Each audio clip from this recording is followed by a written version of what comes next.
অফুরন্ত নীল জলরাশির মধ্যে নৌকা বিহার করতে চান, আর তার সঙ্গে যদি হয় নদীর মধ্যে নির্জন দ্বীপের ভ্রমণ, তাছাড়া পাহাড় ও সবুজে ঘেরা জঙ্গলের অ্যাডভেঞ্চার, তাহলে আজকের ভিডিও শুধু আপনাদের জন্য। আর তাই আজকে আমরা চলে এসেছি ঝাড়খণ্ডের ও আমাদের পশ্চিমবঙ্গের একদম বর্ডারে অবস্থিত মাইথন ড্যাম। তো বন্ধুরা, কেমন আছেন সবাই? আশা করি সবাই খুব ভালো আছেন। আমি প্রলয়, আর আমার চ্যানেল লিভ উইথ প্রলয়ের আরও একটি নতুন ভিডিওতে আপনাদেরকে অনেক অনেক স্বাগত। আর প্রত্যেকবারের মতো আজকের ভিডিওটিও খুব সুন্দর হতে চলেছে, তাই ভিডিওটিকে স্কিপ না করে সম্পূর্ণ দেখবেন। আর ভিডিওটি যদি আপনাদের এতটুকু ভালো লেগে থাকে, প্লিজ ভিডিওটিকে একটি লাইক দেবেন এবং ভিডিওটিকে শেয়ার করবেন। আর আমার চ্যানেলে যদি নতুন হন, প্লিজ চ্যানেলটিকে সাবস্ক্রাইব করবেন এবং পাশে থাকা বেল আইকনটিকে টিপে দেবেন, যাতে যে কোনো নতুন ভিডিও ছাড়লে আপনারা সঙ্গে সঙ্গে তার নোটিফিকেশন পেয়ে যান। আজকের ভিডিও আমরা শুরু করেছিলাম আসানসোল থেকে, আর এখন আমরা দাঁড়িয়ে আছি মা কল্যাণেশ্বরী মন্দিরের একদম সামনে। আর এখান থেকেই শুরু হচ্ছে আজকের আমাদের মাইথন যাত্রা। আর এই কল্যাণেশ্বরী মন্দির এবং তার ইতিহাস নিয়ে সম্পূর্ণ একটি ভিডিও আমি আমার ইউটিউব চ্যানেলে দিয়ে দিয়েছি, আপনারা চাইলে নিশ্চয়ই দেখে নেবেন।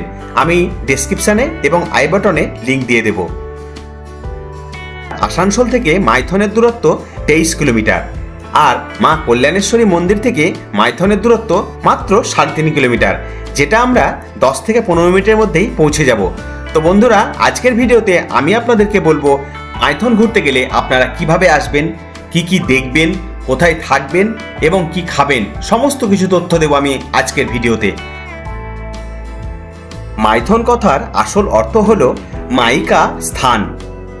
যেহেতু অনতি দূরেই রয়েছে মা কল্যাণেশ্বরী মন্দির, তাই মা কল্যাণেশ্বরীকে কেন্দ্র করেই এই জায়গাটির নাম পূর্বতে ছিল মাইকি স্থান, কিন্তু বর্তমানে সেটি এখন মাইথন হয়ে উঠেছে। তো বন্ধুরা, মাইথনে প্রবেশ করে প্রথমেই আমরা চলে এলাম একদম বাঁধের ওপর। আর প্রথমেই এখান থেকেই মাইথন ড্যামের প্রাকৃতিক সৌন্দর্য চাক্ষুষ অনুভব করলাম। অফুরন্ত নীল জলরাশি, তার সঙ্গে বয়ে চলা হাওয়া, আর মাঝে মাঝে সবুজ দ্বীপ, অপূর্ব সুন্দর একটি জায়গা।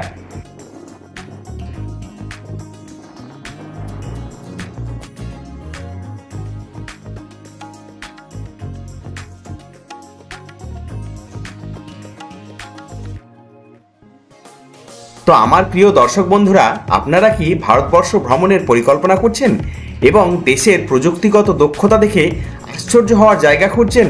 তাহলে অবশ্যই আপনার সেই খাতায় যোগ করে রাখুন মাইথনের নাম। ঝাড়খণ্ড এবং আমাদের পশ্চিমবঙ্গের বর্ডারে অবস্থিত এই মাইথন ড্যামটি ইঞ্জিনিয়ারিংয়ের একটি বিস্ময়। আর এটি শুধুমাত্র জলবিদ্যুৎ শক্তির উৎসই নয়, এটি একটি জনপ্রিয় পর্যটন কেন্দ্র। ভারতবর্ষের বৃহত্তম জলবিদ্যুৎ বাঁধগুলির মধ্যে এটি একটি অন্যতম।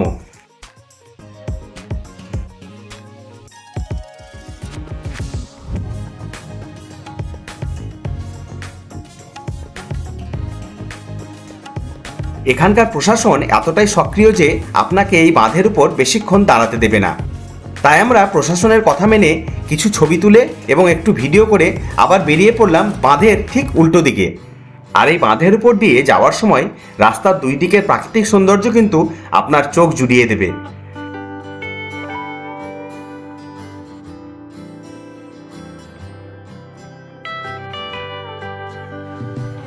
মাইথন ড্যামটা পেরিয়ে ঝাড়খণ্ডের সাইডটা এসে দেখলাম এই পার্টটা কিন্তু বেশ জাঁকজমকপূর্ণ। আর মাইথন ড্যাম যেহেতু অ্যাডভেঞ্চার প্রেমীদের জন্য একটি বিশেষ জায়গা, তাই অ্যাডভেঞ্চারের স্বাদ নিতে আমরাও চলে গেলাম বোটিংয়ের জন্য। আমরা যেদিক দিয়ে এখন এলাম সেই দিকটাতেও কিন্তু বোটিংয়ের জন্য অনেকগুলোই ঘাট রয়েছে, কিন্তু এই পার্টটায় ঘাটের সংখ্যা কিন্তু অনেক বেশি, তাই আমরা এই ঘাটটাকেই চুজ করলাম। তো আপনাদেরকে একটি কথা বলে রাখি, আপনারা যখন পরবর্তীতে এই মাইথন ড্যামে নৌকা বিহার করতে আসবেন, তখন অবশ্যই ঘাটে এসে একটু দাম দর করে নেবেন। এই নৌকা বিহার করতে গিয়ে আপনারা অনেকগুলো স্পট দেখতে পাবেন, কিন্তু যেহেতু আমাদের হাতে একদমই সময় ছিল না, আমরা বিকেলবেলায় ঘুরতে এসেছিলাম, তাই আমরা মাত্র 2টি স্পট চুজ করেছিলাম। আর এই 2টি স্পটের জন্য আমাদের দুজনের 600 টাকা পড়েছিল।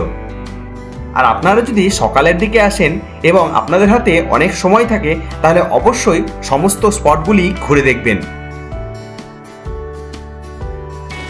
তো টিকিট কেটে আমরা এখন চলে এলাম একদম নৌকার ঘাটে। আর এখান থেকে আমাদের বোটিং শুরু হবে আজকে। তো বোটিং শুরু করার আগে আমি একটু এই স্রোতের ভিডিও তুলে নিলাম।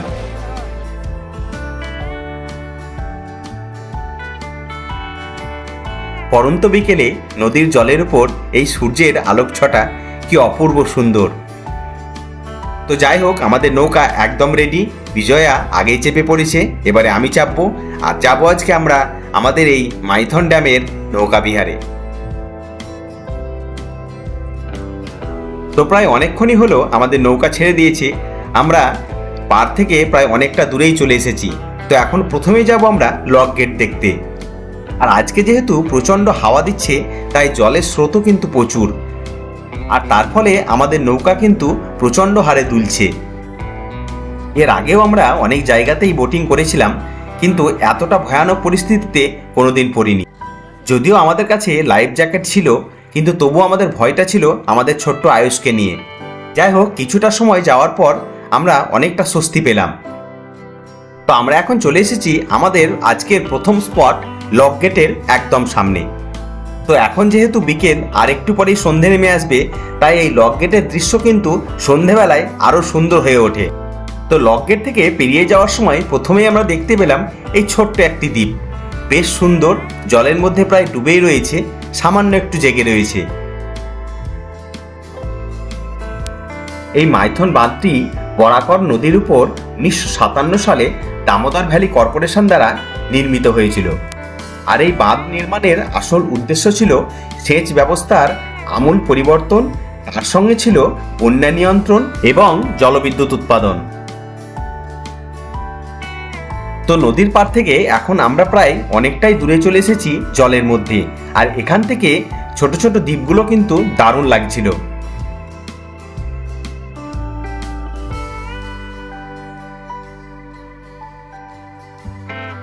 আর এবারে চলে এলাম আমরা আমাদের আজকের দ্বিতীয় স্পট ছোট পাহাড়। জলের মধ্যে ছোট্ট একটি দ্বীপ, আর এখন আমরা এখানেই নামবো আর এখান থেকে প্রাকৃতিক সৌন্দর্য উপভোগ করব কিছুক্ষণের জন্য।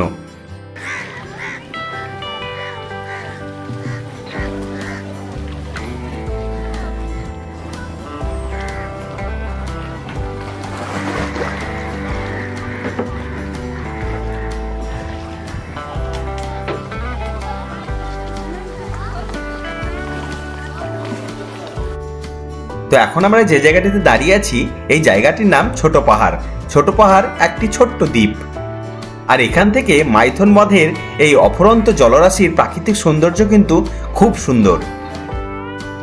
এবার আপনাদেরকে বলবো, আপনারা যদি মাইথন ড্যাম পরবর্তীতে পরিদর্শনের পরিকল্পনা করছেন, তবে কয়েকটি জিনিস আপনার মনে রাখা উচিত। বাঁধ পরিদর্শনের সর্বোত্তম সময় হলো অক্টোবর থেকে মার্চের মধ্যে, যখন আবহাওয়া শীতল এবং মনোরম। গ্রীষ্মকালের মাসগুলিতে কিন্তু তাপপ্রবাহ চরমে ওঠে, তাই গ্রীষ্মকালটা আপনারা অ্যাভয়েড করবেন। তাছাড়া আপনারা চাইলে বর্ষার সময়ও আসতে পারেন, কেননা বর্ষার সময় এই জায়গার প্রাকৃতিক সৌন্দর্য কিন্তু একটা আলাদা মাত্রা নেয়। তো প্রায় 40 থেকে 45 মিনিট এই নৌকা বিহার আমাদের কিন্তু খুব ভালো লাগলো।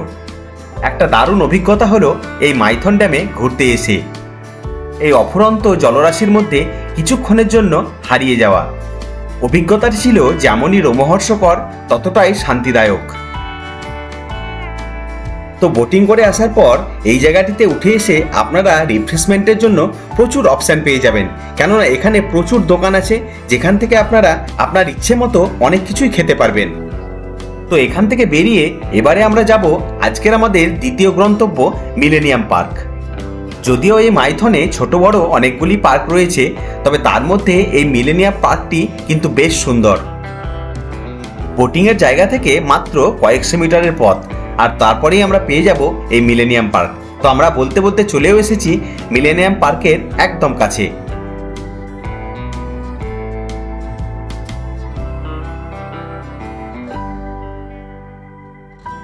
তো আমরা এখন দাঁড়িয়ে রয়েছি মিলেনিয়াম পার্কের একদম সামনে, কিন্তু দুঃখের বিষয় হলো আজকে রবিবার, আর রবিবার থাকার দরুন আজকে পার্ক বন্ধ, তাই ভেতর থেকে ঘুরে ঘুরে আপনাদেরকে পার্কটি দেখাতে পারবো না, কিন্তু বাইরে থেকে যতটা পারবো নিশ্চয় দেখাবো।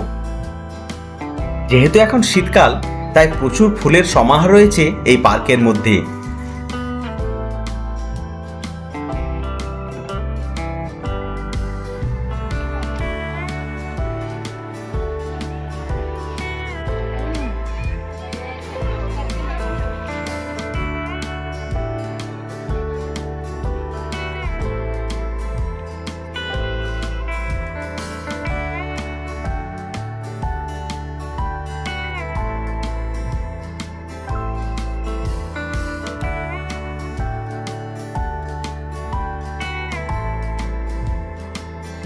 আর এই পার্কের উল্টো দিকেও কিন্তু আপনারা প্রচুর এই চাট ফুচকা এবং স্ন্যাক্সের দোকান পেয়ে যাবেন। আর তাছাড়াও পেয়ে যাবেন বাচ্চাদের খেলার জন্য এই রিমোট গাড়িগুলি। ছোট বাচ্চা থেকে বড় প্রত্যেকের বিনোদনের জন্যই এই পার্কের মধ্যে রয়েছে সমস্ত কিছু।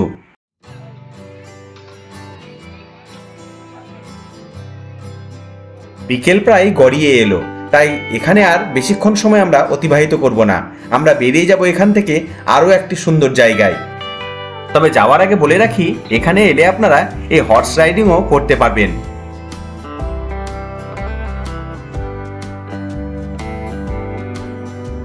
তো পার্ক থেকে আমরা বেরিয়ে চলে এলাম। এবারে আমরা যাব আমাদের মাইথন ড্যামের পিকনিক স্পটে, যেটি আমাদের ভ্রমণপ্রিয় বাঙালির কাছে সবথেকে আকর্ষণীয় জায়গা। কেননা আমাদের গ্রাম্য বা শহর এলাকা থেকে যারা বাসে করে পিকনিক করতে যায় তারা ওই পিকনিক স্পটেই যায়। তবে যেতে যেতে আপনাদের সামনে এই বাঁধের উল্টো দিকের প্রাকৃতিক সৌন্দর্য একটু তুলে ধরার চেষ্টা করলাম। এই দিকটা কিন্তু আরও সুন্দর।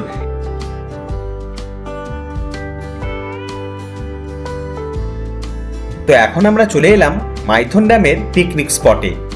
পুরো ডিসেম্বর এবং জানুয়ারি মাস ধরে প্রচুর মানুষের ভিড় হয় এই জায়গাটিতে।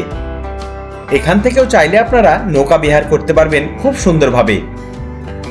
তো বন্ধুরা, হাতে আর একদম সময় নেই, বেরিয়ে যাব আমরা এবার বাড়ির উদ্দেশ্যে, কেননা সন্ধে প্রায় গড়িয়ে এলো। তবে এবারে মাইথন ড্যাম ঘুরতে এসে এখন অনেক কিছু দেখা বাকি থেকে গেল। তবে কথা দিচ্ছি, পরের বার যখন আসবো নিশ্চয়ই আপনাদের সামনে আরও ভালোভাবে তুলে ধরার চেষ্টা করব এই মাইথন ড্যাম। তো বন্ধুরা, আজকের ভিডিও কেমন লাগলো নিশ্চয়ই কমেন্ট করে জানাবেন। আর ভিডিওটি যদি আপনাদের এতটুকু ভালো লেগে থাকে প্লিজ ভিডিওটিকে একটি লাইক দেবেন এবং ভিডিওটিকে শেয়ার করবেন। তবে প্রত্যেকবারের মতো আরও একবার বলবো, আমার চ্যানেলে যদি নতুন হন তাহলে প্লিজ আমার চ্যানেলটিকে সাবস্ক্রাইব করবেন এবং পাশে থাকা বেল আইকনটিকে টিপে দেবেন, যাতে যে কোনো নতুন ভিডিও ছাড়লে আপনারা সঙ্গে সঙ্গে তার নোটিফিকেশন পেয়ে যান। আর আজকের ভিডিওটি দেখার জন্য আপনাদেরকে অসংখ্য ধন্যবাদ। দেখা হচ্ছে পরবর্তী ভিডিওতে খুব তাড়াতাড়ি।